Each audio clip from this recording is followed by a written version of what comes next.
a good week.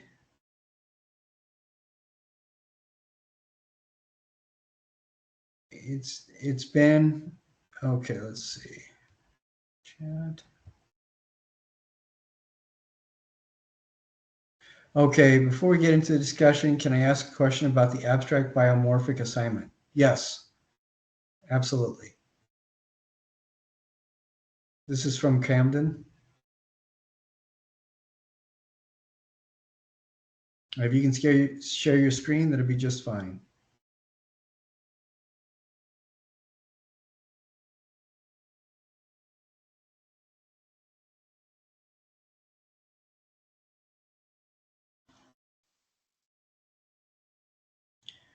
All right. So Camden, I'm actually going to be talking about this a little bit later as well.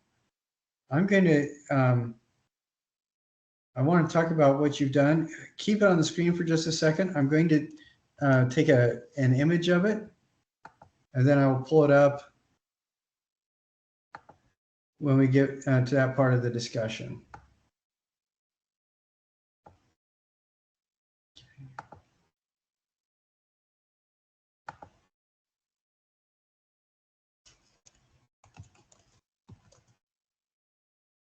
Okay.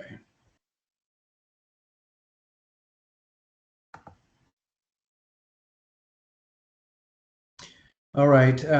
Right now, the Camden's question is, am I allowed to elevate it like this? Yeah, absolutely. You can mount it on there however you'd like. And I think that this is a really good start. In that video that I made, you saw that I didn't make it flat. I kind of changed the orientation on the sculpture that I was carving. And that's the kind of thing that I'd like to see. So this is excellent, Camden, and we will talk about it more. I've taken an image of this, and I will pull the image up when we get to that point in the class, if that's okay. Because we have one other image that somebody did, and I think that looking at both of those, that'll be really good because we can have something to talk about. Let's see.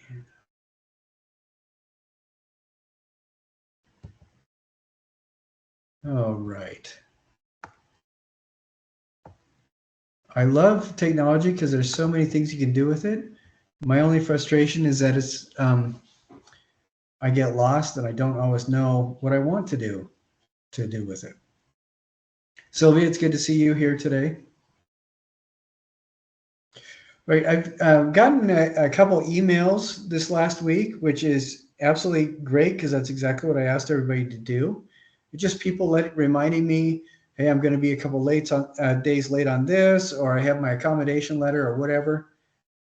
I really appreciate that. When you let me know that things are running a little bit behind or the schedule isn't quite right, I really appreciate that. I noticed that there's several assignments that not everybody has turned in. There's a few people that didn't turn in anything for a while, and then they turned in a bunch of stuff all at once, and that's totally fine. And I have been this last week. I have gotten some things caught up, but I don't have everything caught up. My goal this weekend is to have everything caught up grade-wise on Sunday, and so everybody knows right where they're at and everything. And again, if you don't get all the points that you want, or you have a zero there, usually the zero is just to remind you that something needs to be turned in. And if you don't get all the points that you want, look at the comments that I've made and use that to kind of guide what you do to resubmit. We looked at several of the structures with skin, and there were a couple there that I thought might need a little bit more to get more. I haven't graded those yet. I'll be doing that like today and tomorrow. If you don't have all the grades or all the points you want, and I've made some comments, resubmit and let me know if I don't make a change immediately. A couple people have done that already with the annotated bibliographies, and I really appreciate that. There's a few left to catch up on grading on that as well. And then I wanted to talk about other things in those, the research / service learning channel as well. But so that was what I wanted to say about late submissions. Just people reminding me, I was out of town, we were on a trip, I didn't have access to the internet. That is great. Just let me know what's going on. For me, this last week, we have the internet carrier that we have is the only game in town, really. And it's pretty good 90% of the time. The moments where the whole network goes down or there's too much of a load and the system can't handle it, it just happens that they engineer those to happen at the moments you most miss it. It's really disappointing. So like right when you're in the middle of filming something or right in the middle of uploading something, like last Thursday, I was trying to upload the video for our call, and it took about 4 hours, which normally it takes less than one. And then the week before that, it was up in 45 minutes. And then the week before that, it took like 6 or 7 hours. So it depends on whether or not the squirrels are running at full speed and their little wheels, as whether or not things work all the way. It's kind of frustrating. I hope you guys, I hope that doesn't inconvenience anybody. If there's an issue, that's pretty much why whatever's going on is going on. So, but I wanted to, and if you're getting zeros on your attendance, it's because you haven't turned that in. I think everybody here has been really good at staying on top of their attendance. It's just a little thing, and a lot of the times you can listen to it while you're in the background while you're doing other stuff. Please do make sure you listen to it, though. I mean, I have had times before, I may have told you guys, several years ago, I got a call from the dean's office. They wanted to talk to me. One of the students had reported that I had told everybody in the class that the most recent health scare was fabrication of the media, and you couldn't depend on anybody from the government to tell you what was going on. What I'd actually said was, it's a really bad idea to use social media as your primary source for information, because social media is engineered specifically to trigger emotional and buying responses. It's not designed to give you unbiased reality.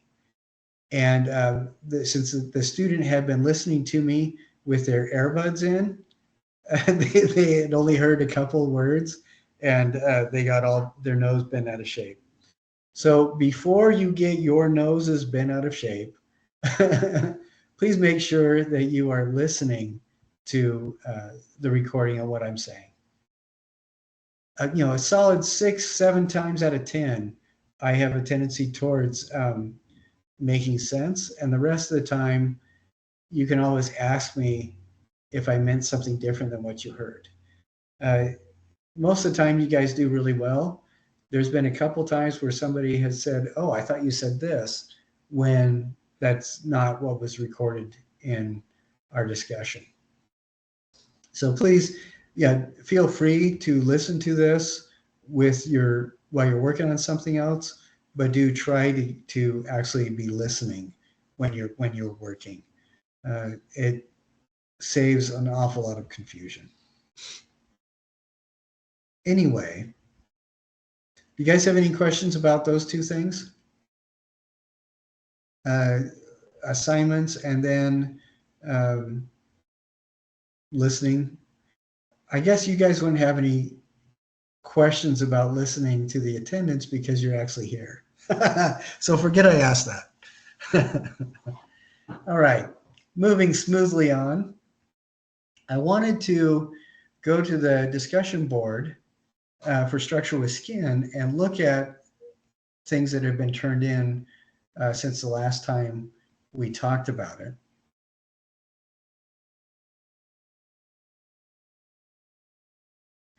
And I think we did talk about a lot of these, but there's I wanted to look at the new ones and talk about them. I think this is a really the image that was turned in that we looked at last week isn't as good as this image. They sent it several images, and when I was showing you guys last week, I only showed the first one. I think this is a much better image of this, and I like this for a couple of reasons. And one is that when you see it this way, it doesn't feel flat. I mean, it feels like it is engaging the space around it. And I think that much better image than the previous one. Now, this is a fun one that we did look where the person was making tetrahedrons. See, this one we have not looked at before. This one, structure with skin, this looks to me like the module that they made were the tetrahedrons. And then on each of the tetrahedrons, they put one or two pieces of paper. And I think that this is really good. And this is one of those sculptures that I think too, I'd like to see the opposite side of this as well, because I think both sides would look really good. A couple of things I like about this is that it is very obvious what the module is. It's obviously a tetrahedron. Another thing I like about this is that you can see that they are not attached in any way that you might expect. The edges aren't attached. Like this one, it's just the corner. The very tip is attached to the other one. Here, it's offset. And then this underneath is attached in a different way to this one. And then they're all attached onto that base one, slightly off kilter. And I love that. I think that there's something very satisfying when something is formally balanced. And there's something is rather energetically engaging when the objects are not formally balanced. And I really like the way that this tetrahedron right here with the orange paper on it is attached to the red. And I really like the contrast. You see those two together, how the one with the green on it is attached to the one with the pink. I think that that's a really fun contrast. What do you guys think about that? I really like the use of the colored paper. I think it provides really great visual interest and contrast. Like depending on which angle you look at it, like you might get more of a color with the other colors kind of, kind of blending in the back. So I think that's a really cool visual effect. I agree with that. This kind of makes me think of something very contemporary with a little bit of Mondrian, with those very strong, simple colors. So I agree, Whitley. I like that's a good observation.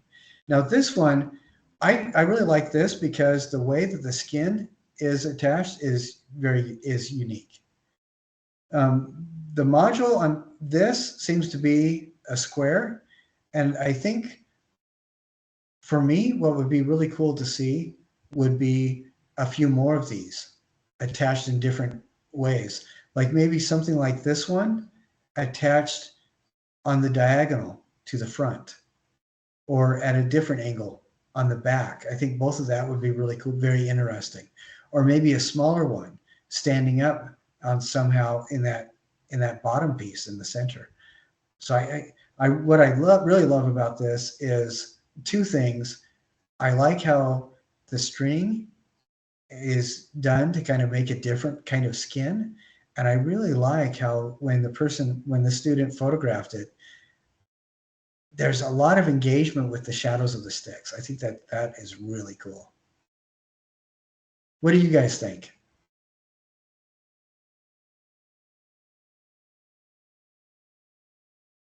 That's mine, so I don't have much to say about it.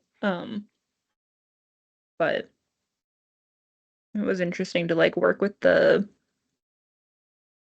was embroidery thread. So Okay. I knew I wanted to use that in some way because I thought it would give it like a really cool like texture and line. So I was trying to play with like the solidness of the paper and like the see see-throughness of the strings, like blocking some of the stuff and like blocking some space and not blocking the other. Right. Well, was the shadow on purpose when you lit it? No, I just have really bad lighting in my kitchen when I took the pictures, but it does give it like a really cool effect because I was hoping that it would kind of be like if I turn it a different way, like you'd get cool angles other ways. So like if I turn it on the side and the big paper is up and the strings are on the side, like I just liked the idea of it being able to be viewed from different angles and you'd get like a different effect no matter which window you were kind of looking through.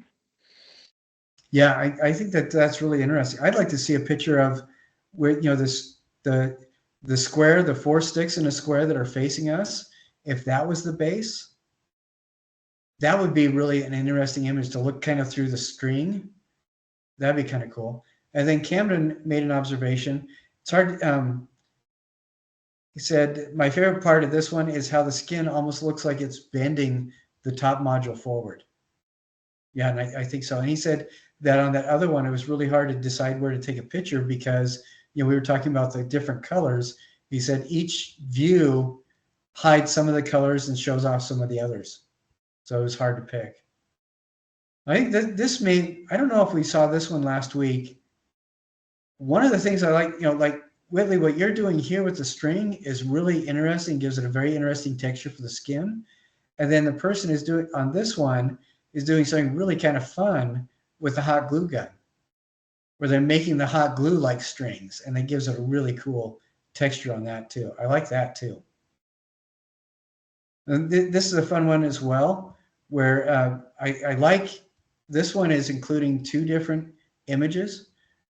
This almost looks like the module is a tetrahedron again, and it's kind of fun to have them. It almost looks like each of the modules has two tetrahedrons inside of each other or something, and I think that that's kind of a fun way of doing it. I really like the masking tape being used here.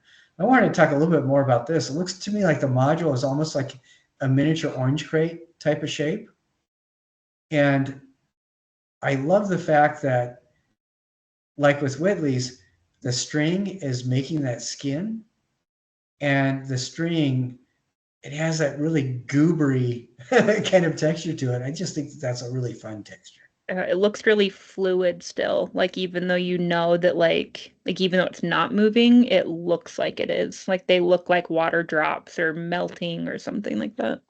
Yeah, absolutely. Or ice freezing or something like that. Yeah, it looks like something that it's not.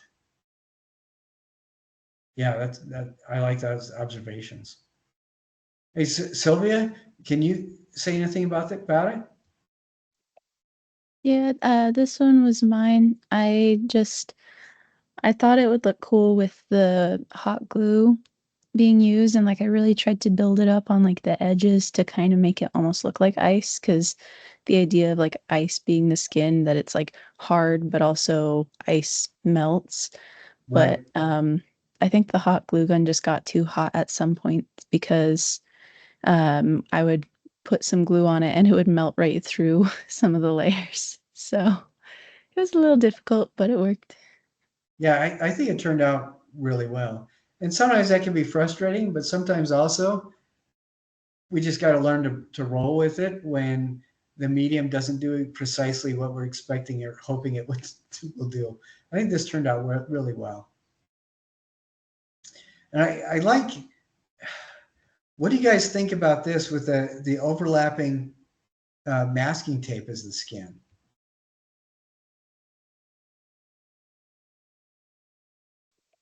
I like the idea of it. I almost wish it was more transparent.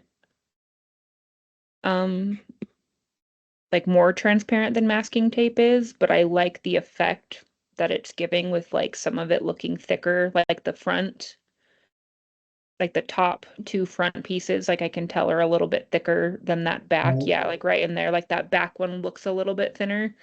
Yeah. Um, I almost wish it was just more transparent though, like still kind of like frosted so you can't see through it, but not as thick so you can still kind of see the sticks behind it.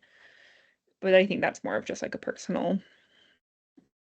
Well, and I wonder, it makes me, this and this make me wonder, I wonder what the texture would look like if Sylvia had used like Scotch tape in the same way as the masking tape is used here, and then applied hot glue over that. What would that look like, I wonder, with the tape melting maybe potentially, or the clear tape supporting the glue? I don't know. I wouldn't change this at all, but it's kind of fun to think about those kinds of things. What would it look like? And maybe on this one, if the person wanted to, they could use maybe the transparent tape in just like 2 or 3 spaces with the same kind of way of slightly overlapping the edges. I wonder how that would be. That might be kind of interesting. So now this one reminds me of Camden's right here. And, you know, that it has the tetrahedron and it has the colors. But this is one of the things that I think is fun about this class. People may have very similar ideas, but they always approach them differently. So here we get some of the same kind of concepts. You have the tetrahedron and you have the solid colors, but they're using a different kind of paper, a little bit different kind of paper. They're using a different way of putting it together, and these are attached to each other in a very different way. Like Camden just kind of stacked them almost and held them together almost randomly. And this person is a little bit more formal in putting them together. Where Camden didn't line up the edges, didn't line up the points, this person is lining up the edges and points. And I think it gives it a different flavor that's kind of fun to see the contrast there. And I like how this person, how they solve the problem of activating space, you know, putting the points together and having it fan out that way. I think that's really interesting. This is a fascinating one to me. I like how they almost, this feels like it's lashed together. So you have these points coming out at the corners. And I think that gives it a really interesting visual texture.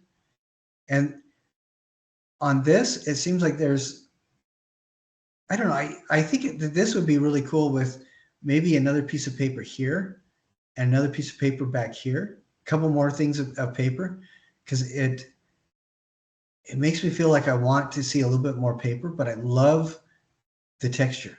I really think the texture is fantastic with the corners overlapping like that.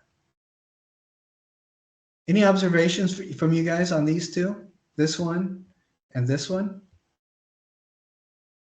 The first one kind of reminds me of like a kite, which I think is really cool because it's implying like the movement of a kite to me.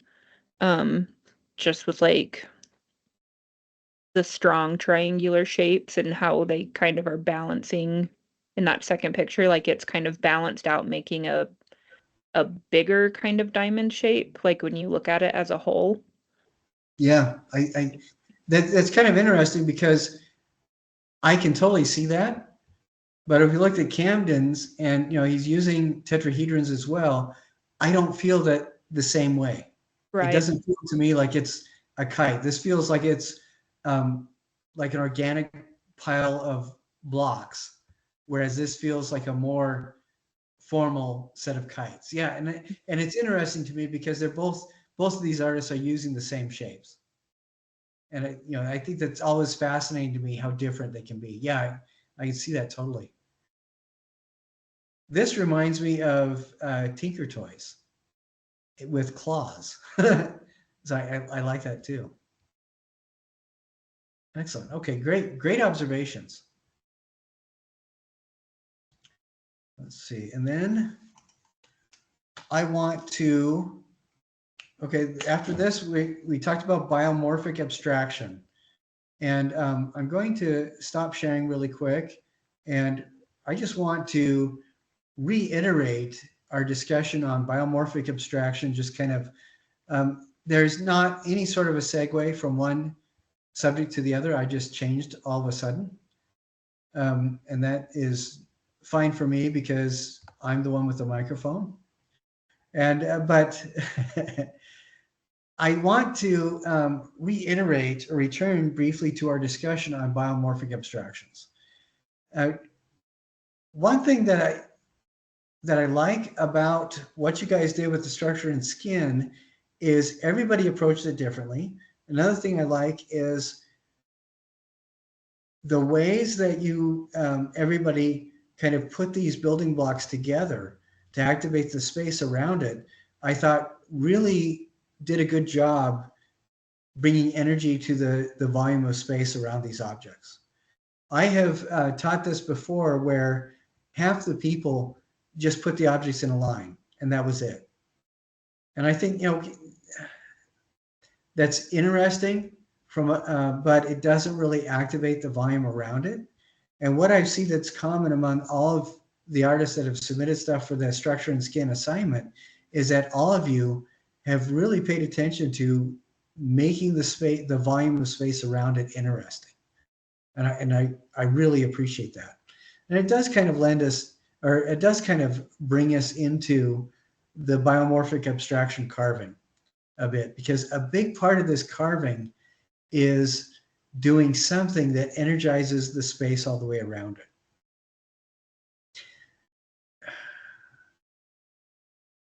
Do you guys remember some of the things we talked about? What makes, well, let's see.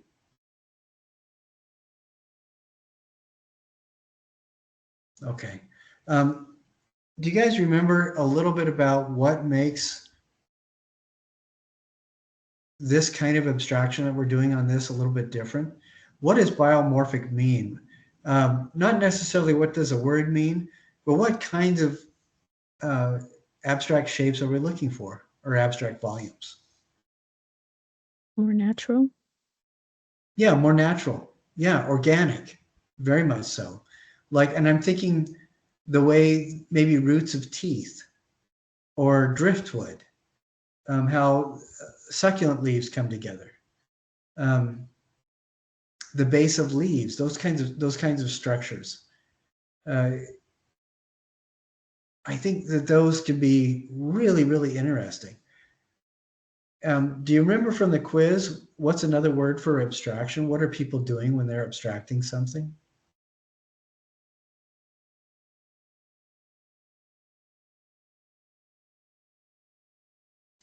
In the text, one of the things it brings out is that people are simplifying.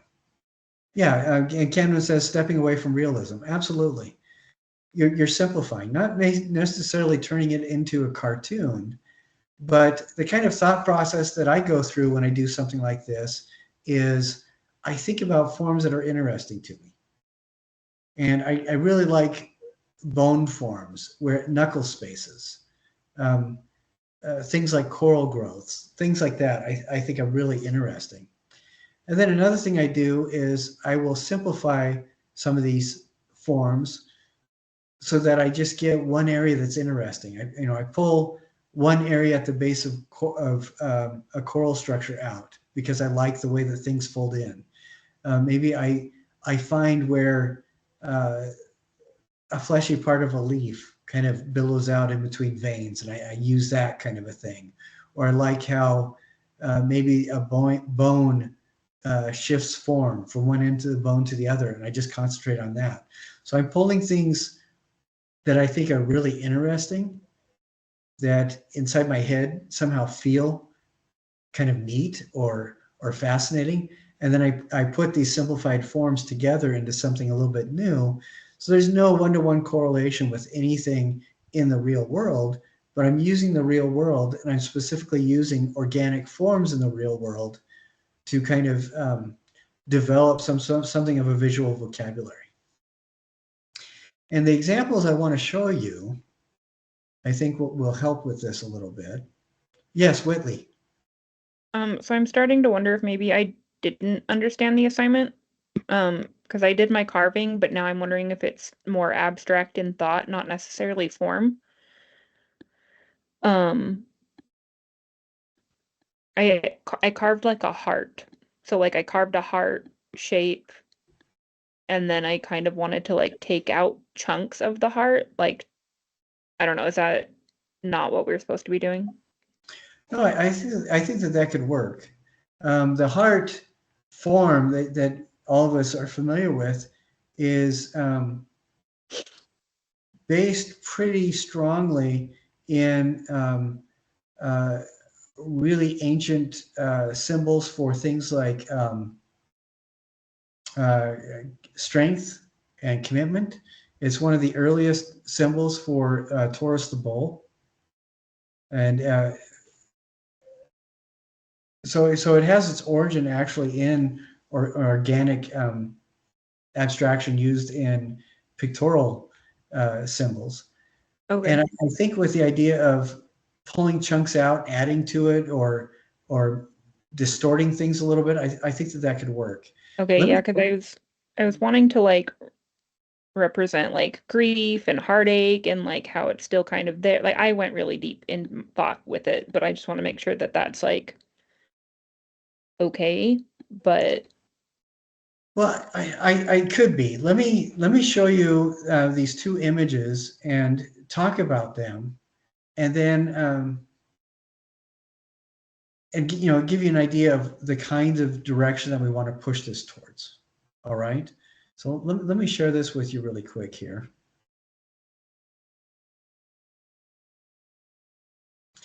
Okay, this is an image of Margaret's carving, and there are elements about this that I really like. One is that it's not formally balanced. Another is we get this feeling of kind of an organic flow. It kind of reminds me of some of these large lobelia leaves that you see in nurseries and things, and sometimes even in silk in furniture stores. You get this kind of flowing shape. Another thing I like about this is this ball type form, the circular form here, is not the person didn't really try to force it into a completely perfect circle or sphere.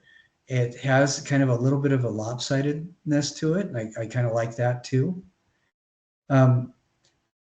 Like Whitley was saying, they carved chunks out of it.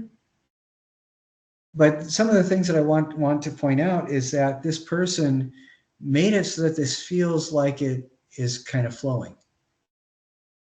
Now, and I think that that's really important. We're going after organic abstraction. We're not necessarily trying to communicate anything. If there is a deeper message behind it, sometimes for this assignment, maybe back away from that a little bit and pay attention to the technical shapes so that it flows a little bit. And by flow, I mean, look how this area here on the left kind of flows up to this kind of lobe out here and then flows down here. In the background, it's a little bit sharp here, but it flows into the edge of the leaf here. And I like those aspects of this.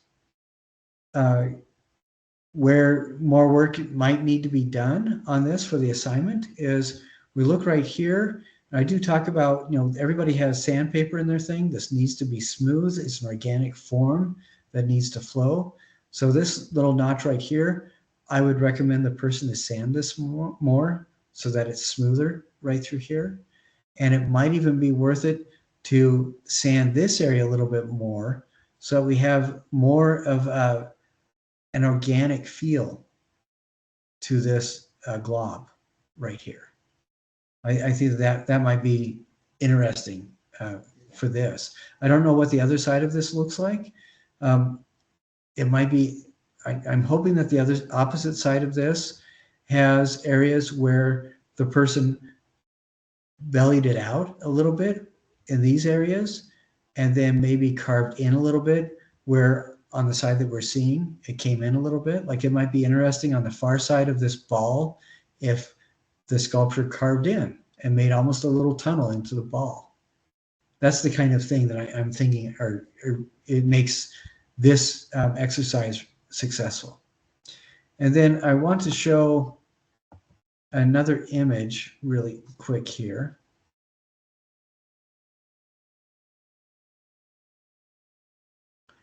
Let's see.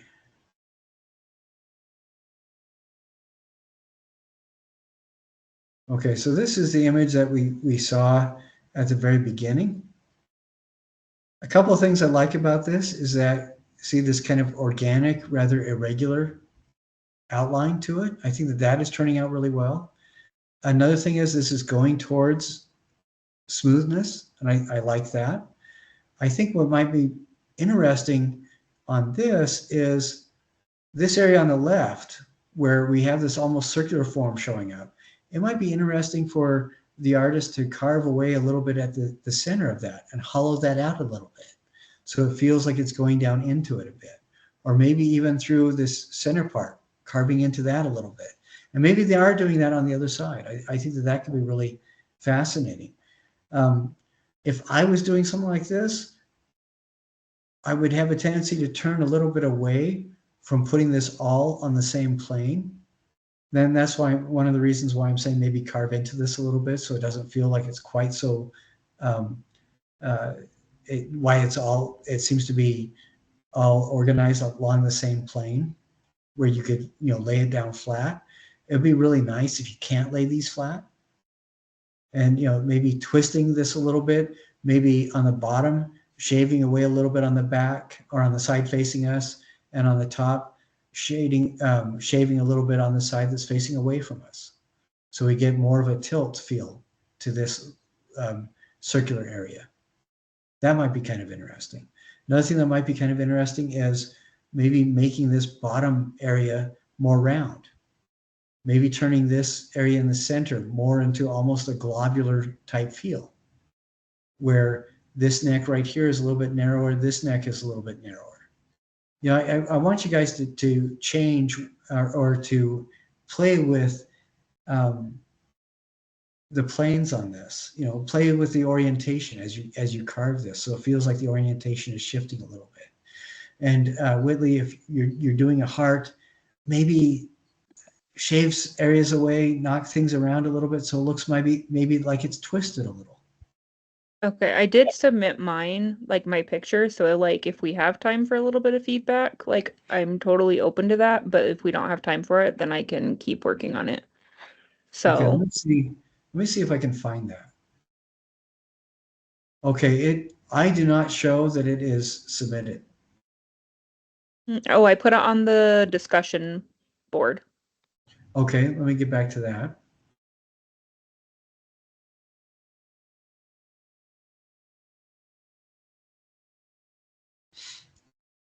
It'll take just a half a minute here.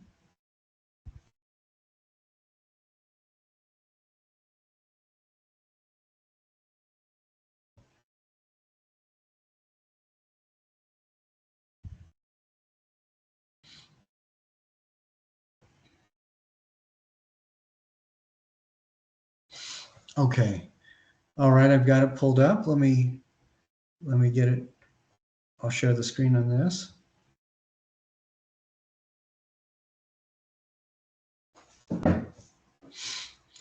Okay, I think that this is an excellent start. What I would like to see, and one thing that I really like about this is, yeah, we can kind of see the silhouette of the heart, but you took this big chunk out of there, and so it kind of pulls it away from what somebody might be expecting. And I think that what would bring this more fully into that kind of abstract biomorphic abstraction kind of thing is smoothing out this harsh edge all the way around, both on the top and on the bottom. And that would do one, so that all the form is rounded. Like right now, this is still very flat, and I'm thinking that the backside is really flat. I think sanding this down, cutting it down so that these edges are really rounded would be one good thing. Another good thing is I really like how you've notched this here and notched this here. It would be really fun to see this notch even further developed and rounded into everything, smoothed into everything. So instead of this being left just right here, maybe this is smoothed more into this face right here. Can you see where my mouse is? My mouse triangle is when I'm talking about this? Yeah. Okay.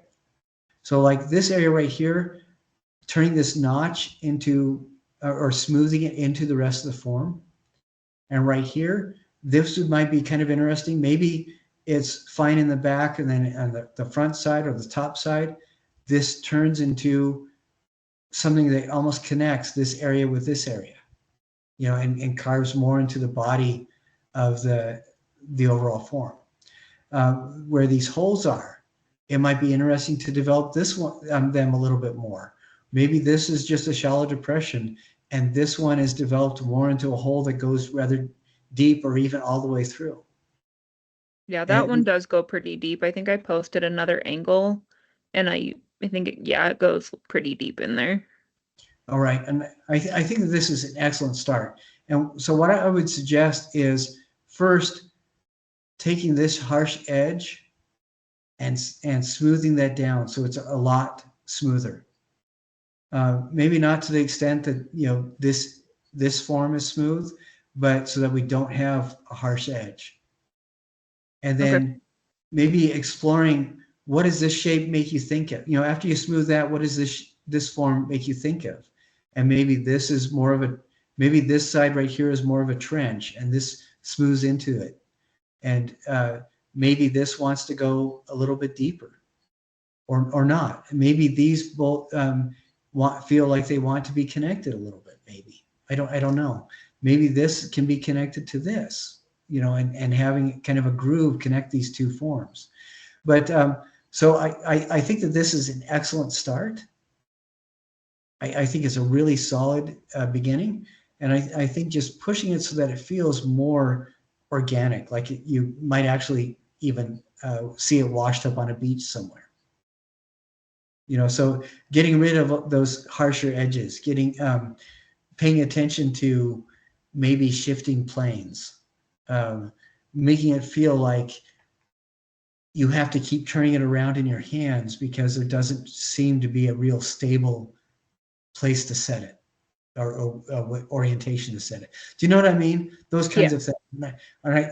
It requires quite a bit of bravery for somebody to ask for me to talk about that. So thank you very much. But I'm hoping, I wanted to do that. I'm really grateful for you, for the few of you that had this far enough along to submit images of it, because then I think that kind of a discussion and talking about each one, I hope that has helped you. And I hope that really helps other students too that aren't quite as far along on this project. And again, anytime you want to resubmit or anything like that, I am happy to see it. Oh, and Camden says he's still sanding things out. And so I'm excited about that because that means the thing is still growing and progressing. What I really would like at some point in the future is to require everybody to do like a time-lapse video of one of these projects. I'm not going to do that. I don't think that would be very fair to do in our class, but I think a more advanced uh, sculpture class, that would be so much fun just to see how people are generating the piece that they're making. I think it would be really fun to see. But does that help everybody get a better handle on what we're doing?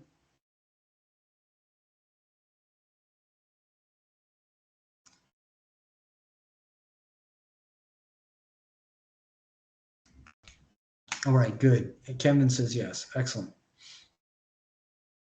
And Whitley, you had already mentioned that does help a little bit. So yeah, so keep going. I'm thinking that this is looking really good. This is looking excellent. All right. Now, I wanted to mention a little bit about what we're going to be using this thing for. After you get this carved out, sanded, so it looks organic and it looks biomorphic and it looks abstracted, what we are going to be doing is doing paper mache on it. And that's what you have, that bag of goo and the flour. And there is a video that I have in a couple different places that show how I'm mixing it up. And basically, the container that you have, you mix in equal parts of the glue and the flour. And I would recommend very much, especially if the back of your fingers are hairy like mine, not very much hair, just enough to get caught in the glue, so it's very uncomfortable. But what you'll need to do is hopefully put some disposable gloves on, mix that with your fingers, the glue and the flour, and then pour in water. And you can do it all at the same time or whatever, but mix it really good, wearing disposable gloves on your hand that's mixing, and try to get as many of the clumps out as you possibly can. And then what I would do is let that sit for a while with the lid on, come back, put a glove on, and squish out the chunks and the nodules as well as you can again. Put the lid on and come back again after it's had time to set. And then what you're going to do is, and I demonstrate this in the video, get like newsprint, and generally when you tear the newsprint, you can, if you start your tearing at the top of a page, that is generally how they're printed, and that's generally how the paper's grain runs. And you can generally tear strips that are maybe 3/4 of an inch wide and do it the full height of the page. If that's not working, find a way to tear it at right angles to that or something so you can tear strips. And what you'll do is use that glue and flour and water mixture, soak the paper in it for just a little bit, and you're going to start applying this to the carving. And you're going to cover the whole thing. You're going to cover it once, with one layer, following the directions that I provide in the paper mache. You're going to let that dry, sand down the hard edges, and cover it a second time. And then sand that down. And I want to show this to you, what it looks, kind of what it looks like. Okay, here we go.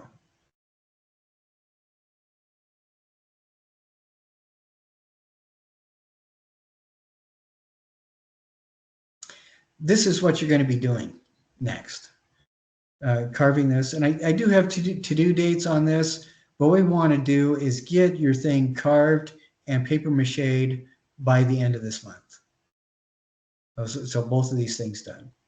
And the paper mache is not going to take as long to do as our carving necessarily. It might, but there's a couple things that are really important to this. Look at this form that Jason did for this to demonstrate this assignment. It is very organic, and there's elements of this that look almost like a hip on an animal, maybe fleshy arms, like a foreleg of an animal or something. Maybe this is an earlobe. Doesn't really matter, but it looks very organic and it looks very biomorphic and it looks very abstracted. But on this, the what I want you to look at is, you can see they've used newspaper, wrap the thing rather tightly with the newspaper, and you can use the paper mache to smooth out the bubbles, smooth out the creases as much as possible. After it dries, sand it down so it's smooth like this, and then apply a second layer of the paper mache and do the same thing. So you want it to be smooth, you want it to be fairly consistent in texture at this point, and you want it to have a couple layers of the paper mache. And I think I want to bring this out right now because I hope that this makes a little bit more sense as to why we want to stay away from things like harsh edges. It actually makes it a lot easier to apply the paper mache. And it helps to really make it feel more like a single object. Now, if we scroll down, I believe that this link, our gourmet, okay, he shows a lot about what he's doing. I will add a second link to the video that I showed you in that biomorphic abstraction module, and I'll put that as soon as we're done with this call, I'll put it in close to the bottom here, so you can go to that as well, because I kind of demonstrate how to smooth it out with your fingers, the goo. And I think it's about halfway through or so. Speed through until you find the area where I'm demonstrating the paper mache. Now,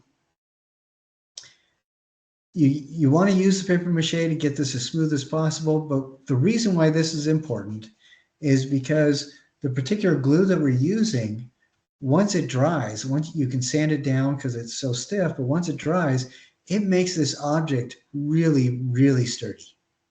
It becomes very strong. It's no longer pliable at all, but it makes it so that whatever texture, color, paint thing you want to add to it, your sculpture will then have the strength to stand up to the rigors of applying whatever you're going to apply to it later. Because the next thing that we're going to be doing after the paper mache is we're learning about color and texture, and we're going to apply that to the sculpture as well. So at the end of the term, your biomorphic abstraction carving will be covered with a smooth layer of paper mache, and then you're going to paint it and decorate it in lots of different ways to have a final sculpture that is not going to look anything like the original carving. And I wanted to give you a heads up a little bit so that you can have an idea of where that's going. And I want to show this to you.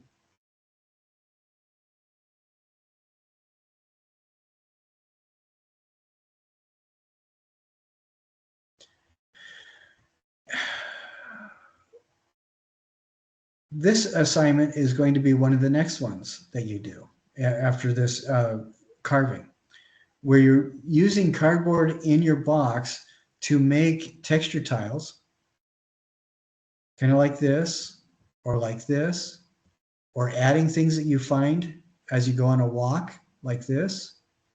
And you're also going to be using you're going to be using the cardboard in your box to make these kind of color collages as well. And we'll go over this more next week, but I want to give you a heads up because at the very end, let me see if I can find an image that I can share with you.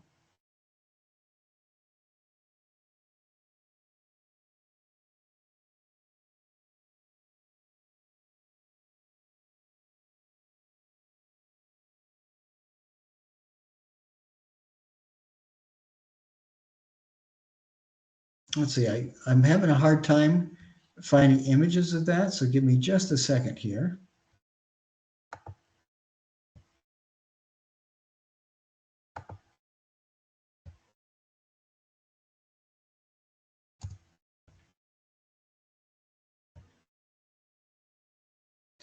Because what I'm trying to do is pull up images of this assignment from a previous class so you can see how they did it.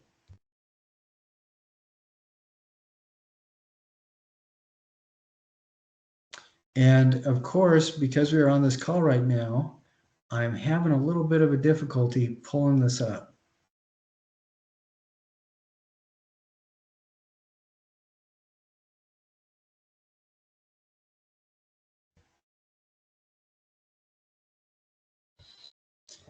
Okay.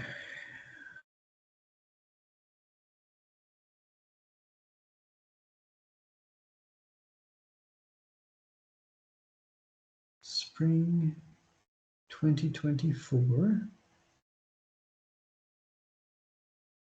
And of course, because I want to show this to you, it is not letting it pop up.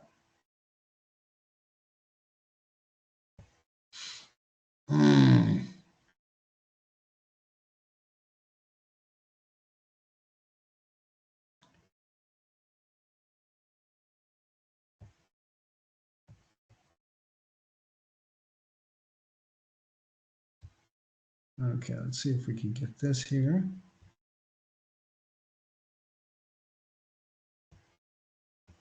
Okay, I am not having any luck. I'm sorry. I'm going to have to work on that. And so next week I'll show you what I'm talking about.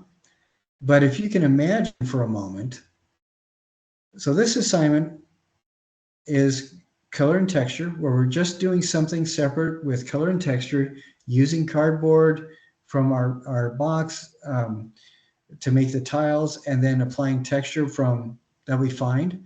And on this one, well, like I said, we'll talk more about it next week. But the point is, what you learn from here, you know, experimenting with texture, experimenting with color, you're going to be applying that to this object that you've covered with paper mache that you're carving right now. I'm sorry, I know that that's kind of confusing.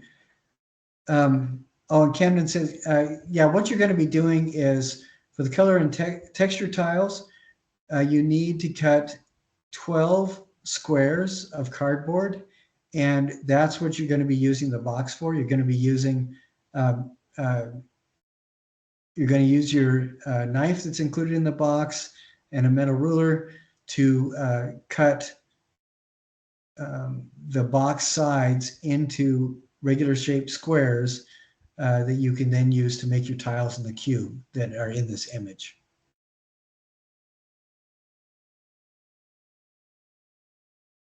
That's where they made these cubes from, is from the squares in the that they cut out of the box.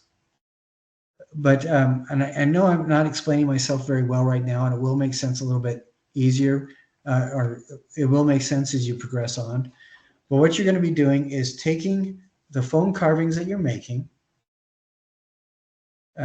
covering them with paper mache. You're going to set that aside for a bit, make color and texture tiles, and then you're going to go back to that sculpture that's covered with paper mache, and you're going to apply paint, color, texture, different things like that to it, because of what you learned making the color and texture tiles. Does that make a little bit more sense? You're going to be adding to it. You're going to be visiting the same carving that you're making 3 different times. 1, the original carving out of foam. 2, applying paper mache.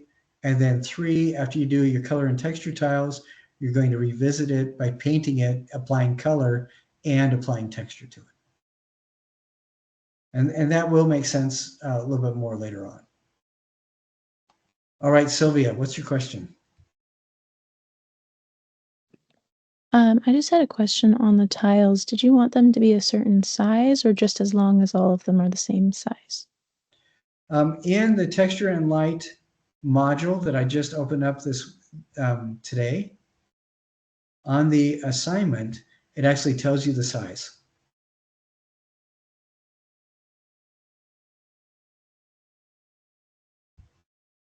I believe so. Let's see. You're going to be cutting 12 identical 4-inch by 4-inch squares out of your box. So yeah, they're all going to be the same size, and they're all going to be 4 inches by 4 inches. And like I said, we'll go into that a little bit more later. But I'm sorry, I know that this is confusing, but I want to show this to you really quick.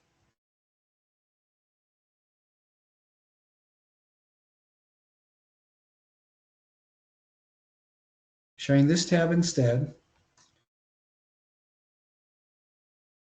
Okay, so the defining volumetric form with line, that's the wire project. Structure with scan, we've talked about that.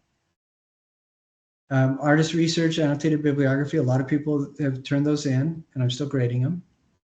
Carved biomorphic abstraction, that's what we were talking about today, the images that we saw that Whitley and Camden both worked on, as well as, I'm sorry, I forgot the other name. The next module, the one that we're going to be going more in depth in next week, is texture and light. And in the meantime, you're also going to be doing the paper mache. And we will talk about more on that. This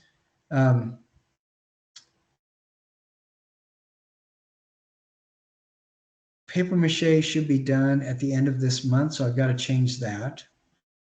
But so what we talked about is carved biomorphic abstraction. You're going to be covering it with paper mache. You're also going to be working on texture and light. That's the squares. We're going to be talking about this more directly next week. And then after you do those things, carving, texture and light, paper mache, then towards the mid-July, you're going to be at the end of July, you're going to be revisiting everything with the knowledge that you've gained from these modules, the texture and light and paper mache. And you're going to, so you're not even going to be touching this again after paper mache for a couple weeks. I know that's confusing, and I'm sorry. I've been trying to think of a way to better explain it, but just look at how the modules are spaced. I think maybe let's see. We'll talk about this next week. We'll kind of talk more about the paper mache next week as well. And then hopefully by that time, I'll have my vocabulary straightened out so it'll make more sense. But the short of it is, do not throw away your carved sculpture after you're done carving it, because you're going to apply paper mache to it. Then you're going to apply color and texture to it later on in about a month. So keep that in mind. The reason why I wanted to say that is I have had people whose family thought that they were helping clean up their space, who threw their stuff away before the end of the term, and you need that to go back to it. And it may be that you'll want to attach your wire sculpture to this thing as well later on. And and you can do that too. I've had several people do that. So don't throw anything away, keep it all in one area, and it'll make more sense as we go on. I'm sorry, I know that is confusing. I just don't know how better to explain it at this moment. I'm sorry, did that probably didn't help anybody. Just trust the process and do things in order. And hopefully next week it'll make more sense. And at that time, I'll also have more images so you can kind of see what these things are supposed to look like. I do not know why.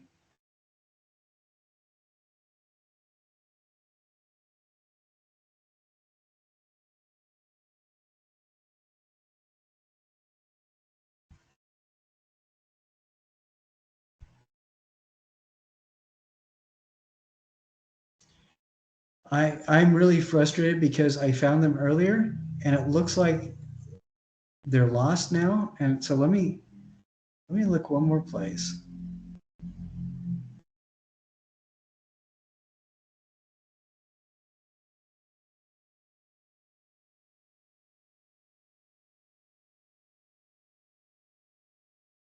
Oh, okay. Here we go.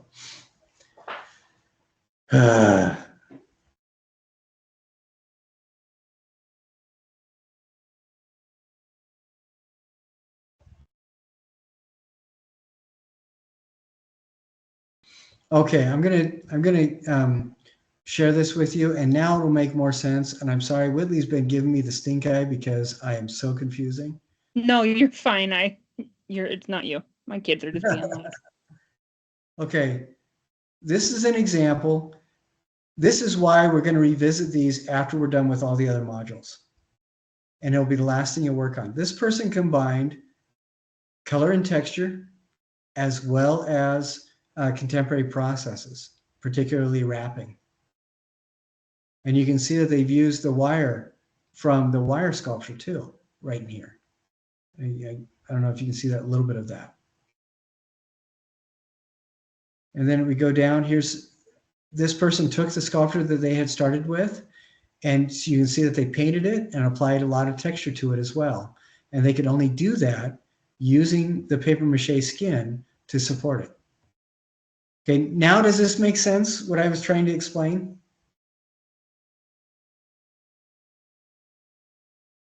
So are we basically like taking the techniques we've learned throughout the semester and then applying it to the paper mache sculpture at the end? Yes, absolutely. Okay. Yeah, that's exactly what we're doing. And on this one, the person has painted it, used a lot of the color, and then you can also see that they used several different kinds of materials to apply texture. Same kind of a thing, and they're connecting the base to the top. They're using contrasting colors the base is orange, the sculpture itself is blue. So they're doing a lot of different kinds of things. On this one, they applied extra paper mache on the base itself and then painted it to give it even additional texture.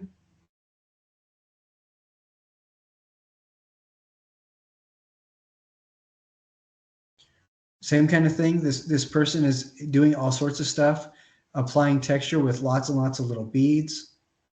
Applying, they chromed the sculpture itself, put the beads on top, and then did metallic areas of color.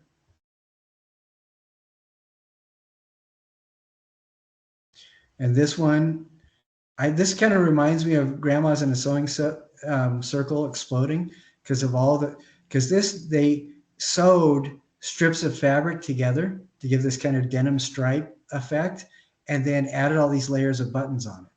And you can see the weaving that they did to get a different texture. And you can kind of see the body of the sculpture itself underneath everything.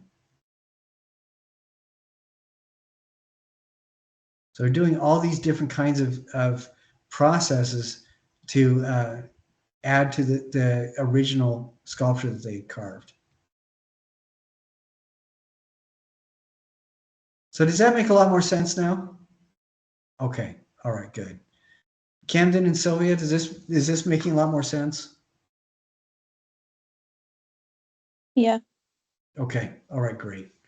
So the carving, you're going to get that smooth. We're going to step away from it and work on textures and colors, and we'll talk about more about that next week. Then you're going to go back to the carving and do the paper mache over it, sand it down, put a second layer of paper mache. We're going to step away from that. We're going to address contemporary processes with some conceptual art that we're going to look at and do. And we're also going to be focusing on critique a little bit and working on that and making sure that everybody's PowerPoints are done. And we'll talk more about that next week as well. And then after we're doing all those remaining processes with the color tiles and contemporary techniques, then the very last thing is we're going to go back to the thing that we carved and covered with paper mache.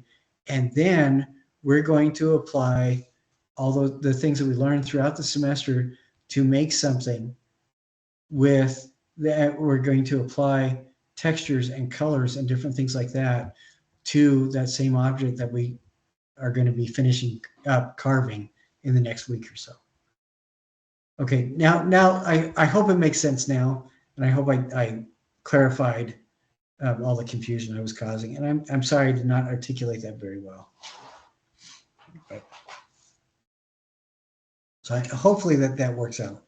Now, with the research, the people that are doing research, the next part of the research after this annotated bibliography is a PowerPoint. And we will talk more about that next week. And I do have a couple examples of the PowerPoint that I think I have links to in that particular assignment. We'll talk, like I said, we'll talk more about that next week. It is not going to be a difficult thing. What you're going to be doing is filming yourself talking as so you are doing a voiceover on slides. And the best way to get this to work, the simplest way to get this to work, is to use the Teams feature, do a Teams meeting with just you present, share your screen, show your slides, and record yourself talking about them. And that's it. For about half the people in the class, there is a PowerPoint feature that you can record yourself and make a video while you're presenting your slides. That works for about half the people. It doesn't for the other half. And I don't know why, because everybody's doing the same thing. And again, we'll talk more about that next week. But I wanted you to give you a heads up that is coming. And then we'll also talk about where people are on the service learning. One thing I did notice that I wanted to mention is that I still need about 5 or 6 people to declare that they're going to be doing either service learning or the research. As soon as you declare service learning, one person just a couple days ago declared service learning. So now they are only responsible for the service learning assignments. They are not responsible for the research assignments. And so make sure that you get that organized, get that figured out, and let me know what you're doing. And I think we've had 2 people switch as well. And that's not a big deal. You should only be responsible for the assignments in the path that you've chosen, which is either service learning or research on a particular artist. So again, we'll talk more about that next week. But and then the last thing I wanted to mention is we do have an assignment, applying the tools of artistic critique. And I want to touch on this really quick here.